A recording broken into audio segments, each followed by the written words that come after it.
जय हिंद दोस्तों, आज हम लोग बात करेंगे कि जो भाई आईटीआई कर लिए हैं उनके लिए बात होगा, ठीक है। और जो भाई आईटीआई करना चाहते हैं उनके लिए भी कुछ बातें होगा, क्योंकि मैं भी आईटीआई कर चुका हूं और जो मैं आईटीआई किया हूं वो गवर्नमेंट आईटीआई से किया हूं, ठीक है। तो गवर्नमेंट आईटीआई से कैसे किया जाता है ये बाद में मैं बात करूंगा। पहले बात कर लेते हैं कि जो भाई आईटीआई कर लिए हैं और आईटीआई करके बैठे हुए हैं, कुछ भी नहीं कर रहे हैं, सोच रहे हैं कि आईटीआई कर लिए हैं तो कोई कंपनी में होगा जॉब तो ठीक है, नहीं होगा तो बस आईटीआई कर लिए हैं तो कर लिए हैं। भाई ऐसा कुछ नहीं है। अगर आईटीआई मान लो कर लिए हो तो आईटीआई करके भाई बैठो क्यों हो, बैठो मत। क्या है कि आईटीआई का इस समय बहुत ही मांग है, हर एक जगह पे आईटीआई का मांग है। क्या करो कि आईटीआई अप्रेंटिस मेला मारो ना, धड़ाधड़ आएगा नेट पे, कहाँ पे किस किस कंपनी का अप्रेंटिस निकला हुआ है उसमें भी अप्लाई कर सकते हो। और उसमें अप्लाई करके साल भर का एक्सपीरियंस करके बढ़िया से बढ़िया कंपनी में जा सकते हो। और दूसरी बात कि अगर रेलवे में आप जाना चाहते हो तो रेलवे में सबसे बढ़िया मतलब क्या है कि आईटीआई का जो आईटीआई कर लिए हैं उनके लिए अप्रेंटिस का फॉर्म निकला हुआ है, ईस्टर्न रेलवे का निकला हुआ है, पटियाला रेलवे का निकला हुआ है। और इस समय क्या है कि इन लोगों का फॉर्म अप्लाई हो रहा है, ठीक है। तो ये जो ईस्टर्न रेलवे का है 31 अक्टूबर तक डेट है, ठीक है। और पटियाला रेलवे का भी 31 अक्टूबर तक ही डेट है। तो ईस्टर्न रेलवे में मैं अप्रेंटिस किया हूँ, अप्रेंटिस नहीं किया हूँ, मैं अप्रेंटिस में फॉर्म फिलअप किया हूँ, ठीक है। तो ये जो अगर जो आप अप्रेंटिस में क्या करते हो कि फॉर्म फिलअप कर देते हो रेलवे अप्रेंटिस में, तो क्या होता है कि उसमें मेरिट बेस पे चुनाव होता है।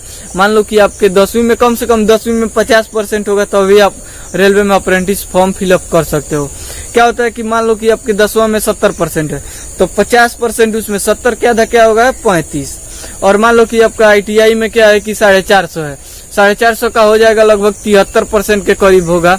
तो 73% के करीब होगा तो 73% के आधा, ये दोनों जोड़कर जो भी परसेंटेज बनेगा उस परसेंटेज के हिसाब से मेरिट बनाया जाता है, ठीक है।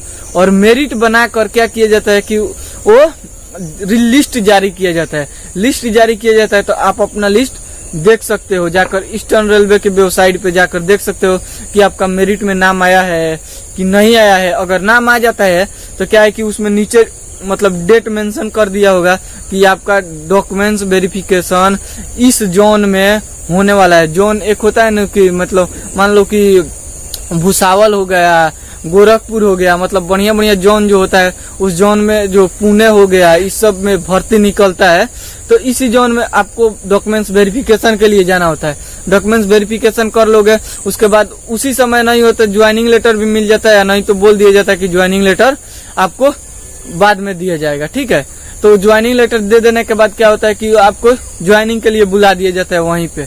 और पहले क्या होता था कि जो भाई अप्रेंटिस कर लेते थे उन लोगों को वहीं से क्या किया जाता था कि 10 रुपया के टिकट उन लोगों के ज्वाइनिंग लेटर पर क्या होता था कि चिपका दिया जाता था और चिपका कर उसी जोन में उन लोगों को ग्रुप डी के तहत भर्ती कर लिया जाता था।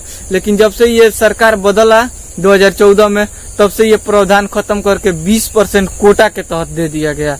नहीं तो पहले अप्रेंटिस वालों को डायरेक्ट भर्ती ही मिल जा रहा था रेलवे में। तो ये सब रेलवे के जानकारी था, ठीक है। अब बात कर लेते हैं कि जो आईटीआई करना चाहते हैं उनके लिए क्या होता है कि सबसे पहले आपके स्टेट में फॉर्म निकलेगा, फिलअप करोगे, फिलअप करने के बाद एग्जाम देने जाओगे, एग्जाम दे दोगे। उसके बाद क्या होता है कि रिजल्ट जारी होता है। रिजल्ट जारी करने के बाद काउंसलिंग भी कराना होता है। देखो मैं क्या किया था कि काउंसलिंग पहली बार गया था तो मैं काउंसलिंग नहीं कराया था, सोचा था कि भाई रिजल्ट आ गया और जाएंगे एडमिशन ले लेंगे कॉलेज में। तो भाई ऐसा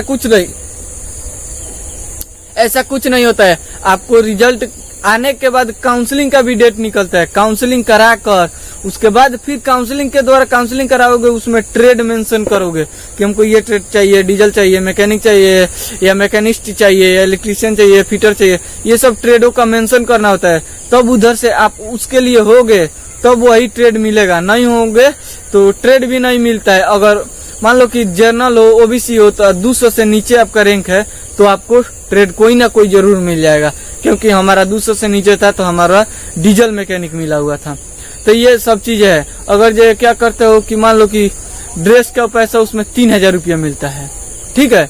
और उसके बाद क्या होता है कि अगर जो आप ITI पास कर जाते हो, सर्टिफिकेट मिल जाता है, तो फिर कुछ दिन के बाद क्या करोगे कि एडमिशन के लिए कराने के लिए जो पैसा गया था उसके लिए फॉर्म अप्लाई करोगे, वो भी पैसा आ जाता है। तो इसमें लगभग कुछ भी पैसा नहीं लगता है, तो आप भी ITI कर सकते हो। मिलेंगे अगले वीडियो में।